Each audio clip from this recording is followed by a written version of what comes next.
अरे भेंट होलई गया के बाजार रे सखी। भेंट हो तागे बता पेला पेली होलोगे बकचोदी तोर। त पहिले नजर में होई गेलई प्यार रे सखी। सगे बकचोदी समझ गेली हम तू कितना बड़ा छिनार है। पहले नजर में तोर प्यार हो जाना गे रंडिया। दतिया झलके मनावा कमा बैठ करो है। अच्छा या कुछ करो बता तो बकचोदी तोर गांव में हम बास करे। छौड़ा के मुस्की दिलवा पर अटैक करो है। चोरा के लड़वा अटैच करा तो तोर दिलवा से नहीं गे बकचोदी तू इतना बड़ा छिनार है।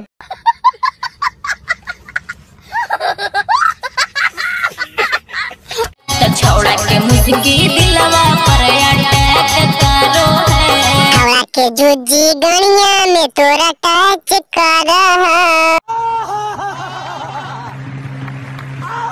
बेटा होलई गया के बाजार रे सखी। मार लेल कहो मरहु गाल रे सखिया। हाय हाय इतना सुकून।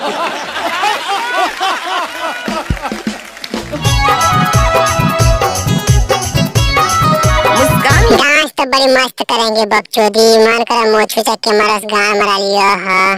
बड़ा हरामी हो बेटा।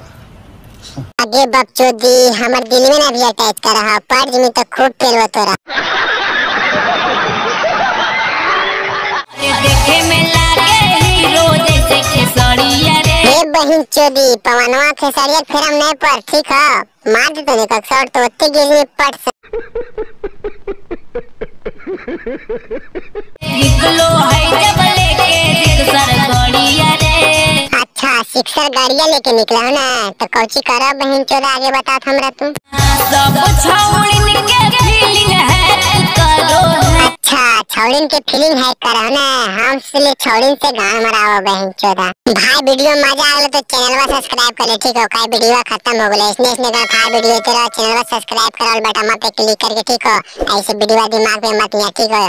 टाइम पास के लिए बनाए सब कलाकार के मैंने इज्जत करे ठीक है। तो लाइक कमेंट करके बिलिया के गान मार ठीक है।